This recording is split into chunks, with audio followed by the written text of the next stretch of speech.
Hello, everybody. This is Vince Roll, and this is part 14 of Radical Dreamers. And I need a good head basher because I can't remember my parts from anything else. And I bet you about the time I get to the end of it, I'm going to call this part 13 again. But hopefully we can remember this. This is part 14, the 1 and the 4, even though it's like 41 on the screen, but that's all right. Anyway, here we go. This time we were actually going to go and find Riddel and bring her to the old man, which I am assuming is Radius. Looks a lot like him. He's old man, and once again, more Chrono Cross spoilers that you guys really enjoy. All right. We've already said all this, so we're gonna go and enter on through. Come on, what are we waiting around for? Kid stammers blankly. Whew. You okay, mate? Yeah, I'm not bad. I've got some bruises here and there, but nothing too serious. You? Are you kidding? I kicked that thing's arse so bad it didn't even have time to say its prayers. Yeah, we did it pretty good back there, didn't we? Damn it, Serge! When are you gonna bloody grow up and start fighting like a man? Kid's glare shoots me like an icy lance. I swallow a dry gulp and continue down the corridor behind her. God, I must be like a pussy in her eyes. We proceed through the dark passageway. Before long, we're greeted with a beautifully ornate set of doors on the right. This should be Riddel's room. These are the quarters of Riddel, Lynx's adopted daughter. Nope, we're going in because I'm sure Riddel's probably in there by now. It's cool to see this because you kind of get an idea how the character design, because that actually was Radius. I'm not actually sure who did the character design in Chrono Cross. In all honesty, I'm really bad at that. I know. We come to a comfortably decorated room. Small trinkets have been placed on the desk and shelves, adding some charm. The owner of this room has obviously gone to great lengths to try and bring a somewhat graceful lifestyle into the otherwise dark mansion. Still, the room seems to carry an unsettling stillness within it. Is someone there? I instantly hide behind the door, trying to figure out where that voice came from. It sounded like a girl, but it wasn't Kid. It's Lynx's adopted daughter, Riddel. It has to be her. Odd. I could have sworn I heard someone come in, she says. Apparently she hasn't seen us yet. What will we do? I keep myself hidden behind the door. Suddenly Kid bolts out from behind a chair. She silently comes up behind Riddel, putting a knife to her throat. We've come for the frozen flame. We've come for the frozen flame. Where is it? Kid yells in a low, strict voice. Kid, there's no need to be like that, I said, trying to calm her down. Quiet, Serge. Riddel giggles at the two of us. What's so funny? Kid says in a tight tone. Oh, come on. You can't be thieves. You're far too noisy. I wouldn't be saying such things if I were you. Well then, go ahead and cut me. At that moment, I picture in my head Riddel collapsing with a blue face smeared in blood. Kid, look at her. She's not going to hurt us. Damn it. All right. Still, don't think I'm not keeping an eye on you. The feeling is mutual, Riddel says. Don't worry, we're not your enemies. We're not after your power, I say to Riddel, trying to keep cool. We've just come to talk. If there's anything you could tell us about the frozen flame or perhaps the acacia goddamn dragoons. Hearing these words, a somber look come over Riddel's face. After a moment, she begins to speak. The frozen flame. It was kept in a kingdom to the north for centuries. Legend has it, with its subtle, mysterious power, it allegedly could guide people and change history, all while somehow remaining elusive to those who sought it, or so I have heard. At that time of the kingdom's downfall, it was seized from its resting place, passed from hand to hand. Finally, it came into the possession of my father, General Viper. Lynx approached my father as a friend years ago. Blindly trusting him, my father was taken advantage of by Lynx, unable to realize his true intentions. And so on that fateful day, struck down by his alleged friend, my father was robbed and left for dead. Averting her eyes, Riddel buries her face into her hands. I didn't know Lynx was behind all this at the time. He took me into custody. I was just a child. That cursed rock, I didn't know anything about it, and I don't want to. I don't want to have anything to do with it. I want nothing more than to see this come to an end, she says with tears in her eyes. I'm taken aback hearing these words. Suddenly, Magil comes forward to speak. Do you know know of the old man who's currently locked away in the catacombs. Oh, that traitor, because of him, my father, my dear Zorander. I think... Please, miss. Turning her back on us, Riddel pauses. After a moment, she turns around, letting us out a deep sigh. Yeah. I didn't like the design in Chrono Cross, but at the same time, this is the worst design, so I'm kind of glad for the change. Anyway, that goes back to the blonde, blue eyes that love to play video games anyway. Oh yes, I know the man of whom you speak. He's an Acacia Dragoon, is he not? Damn it, he's an Acacia Dragoon, is he not? Magil asked. He was, before he spent countless days and nights locked up in the torture chamber, losing his mind as well as his identity in the process. I remember the day they removed him from that dreadful room, beaten within an inch of his life. The torture chamber you speak of. The torture chamber you speak of is the room upstairs from the trap ceiling, correct? Riddel nods silently. Perhaps we may have a clue to pass there, says Magil. I'd hope it wouldn't come to this. If you must search that room, be sure you have the Einhanzer with you before you do. I what? It's a holy sword, a holy white sword, created long ago by ancient sages along with his demonic brother the Masamune. It was Acacia Dragoon's most prized weapon. It once glided through the air in Zorhander's hands, shimmering like a star. Zorander... it has to be Dario in this sense. I don't know why it's Zorhander or Zorander. Zorander? But in my head it's either... Well, because... Radius wielded it until... No, Radius never wielded it. Anyway. Glenn got it at the end, he ends up with 2 and blah blah blah. Anyway. Now, however, the Dragoons are all but extinct and the sword has been stored somewhere in the mansion as though it was some sort of trivial memento. It is much more than a common sword, though. Shielded by its magical enchantment, its bearers will be protected against many forms of evil.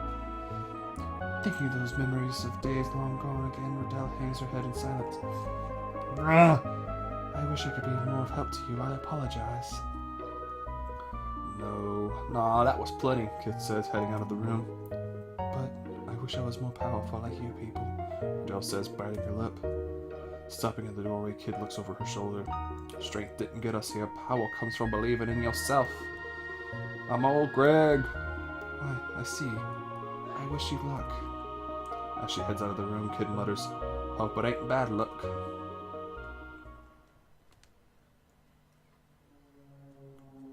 It's probably just the light or something, but my god, I'm hot again. Or they probably raised the AC again. From here, the passageway stretches to the right and to the left. Heading to the right will take us to Lynx's quarter, while turning left will take us back to the ascending staircase. I completely forgot what she said the Einhanzer was. Continuing through the passage, eventually we come to a branch. We see an upward staircase to the left, as well as a stone archway directed ahead. Great. You know, like I said, we're lost, so we're going to take the stairs. I have a feeling. Let's go head back to the treasure room and see in there. I follow Kid up the narrow set of staircase, hoping not to lose my balance. We've ascended the staircase. In front of us, paths extend to 3 directions. To the left lies a dark corridor, and to the right path leads up to the terrace. This path also continues on ahead.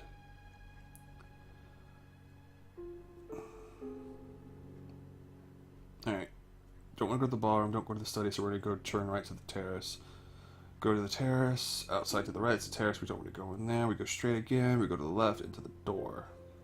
Anyway, after continuing on through the passageway for a while, the terrace comes into view. I take a deep breath of fresh air. Nope. Continuing on. We make our way down to the dimly lit passageway. After a few moments, we come to an old, dusty door on the right. This is the clock tower storeroom, if I remember correctly. Let's keep going down the hallway.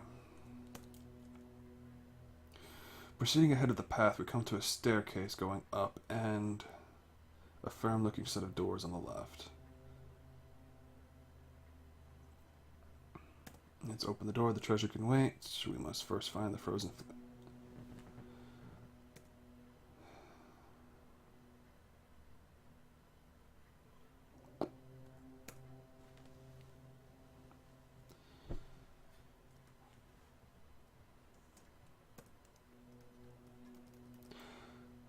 Alright, just because like I said, I have no idea where we're going at this point. We're just gonna keep on talking, and I could talk to you guys. We're trying to figure out where we're going.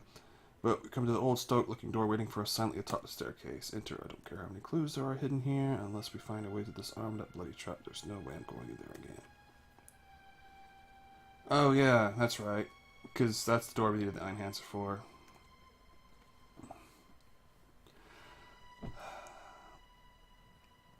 Like I said, folks, give me an idea what you guys want to hear about, or want me to play, or do something. I am so freaking hot. I do not know why. I'm like, my sweat is browing off my forehead. Yes, that's what you do off your brow. No, we're gonna proceed down the terrace. But no, I'm actually having kind of fun with this game. It's one of those, like, it's a lot longer than I thought it was. I really did. I thought I could just sit down and beat this game in like 30, 45 minutes, not like 13, 14 parts. Oh boy.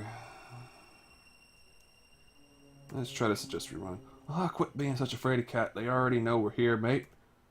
Her words stabbed into me like a rusty nail. Come on, let's get him, she yells, insane. They bolting down the passageway. Let me get my knife ready. I don't want to fight. And it's another set of 5 goblins. Like I said, we save Seda just in case. They seem more intelligent than the usual fare, probably due to some awful form of education and human torture and suffering. Each of them is tall as Magil, but at least twice as thick. Each of them is equipped with a morning star as well as a mace at the side. Just chain-bound metal spikes. Ugh. Blah! I can't even talk anymore. These chain-bound spiked metal balls look deadly enough for here. I hope they aren't as skillful with those things as I think they are. Laughing heartily at us, the one in front starts to swing its morning star over its head, taking a step toward me. What do I do now?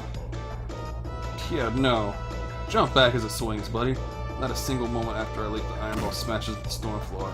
Can't rely on this little knife to parry those huge warning stars. There's no way I'll survive fighting like that. Quickly slashed at his hand, seizing the opportunity to score a hit against the unprotected flesh. It slashed the goblin's extended hand before it has a chance to recoil its weapon. I tear open a huge gash, revealing muscle and tendons. Recoiling his violently bleeding hand in a shock of hysteria, it lets go of his morning star.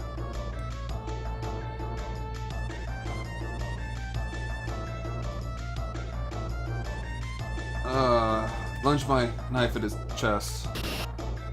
The knife's edge just appears into the goblin's chest. The goblin looks down, but then looks back up towards me a moment later. Infuriated, it picks me up with both of his hands, sending me flying through the air. I crash into the wall, but try to instantly pick myself up. My adrenaline acting on reflexes due to the weight of my situation. Blood is rushing out of the goblin's gaping wound. It is in a lot of pain, but these things just never seem to die. Fear starts to run through my body as the hideous bleeding thing starts to take a step towards me. I've got no weapon left and I'm no match for this thing toe to toe. But then it stumbles, and then again, its whole body starts to tremble before falling to the floor moments later. Looking around at the victory before me, I let out a sigh of relief. So you got one, eh, mate? That showed him. I want to say something back, but I'm so tired I just stand there ready for anything. I don't know if I technically got hit, but that was actually kind of cool. Kneeling down, I rest for a minute to tend to my wounds. Hey, no whining. You're not that bad, mate. I've seen worse hangovers than how you look right now. I wish I had her determination. After I finish applying my bandages, I get up, hoping I'll be okay. I can't start to give up now, but boy, these cuts are really starting to hurt. Damn it, Surge. When are you gonna bloody grow up and start fighting like a man? Kid's glare shoots into me like an icy lance. I swallow a dry gulp and continue down the corridor behind her. I wonder if she actually says anything different. But let's get to the next corridor. Hey, look, after a little while we come to a door on the left. The terrace lies ahead. Actually, we're getting to the end of this, and like I said, we're on the look for the Einhanzer. Einhanzer. I don't know. We're going to call it Einhanzer. Anyway, thank you for watching, everybody. This was part 14 of Radical Dreamers. Stay tuned next time for part 15, where I go find the Einhanzer and unlock the random door that I apparently spun the trap on already. Alright, thank you very much. And we're going to stop recording.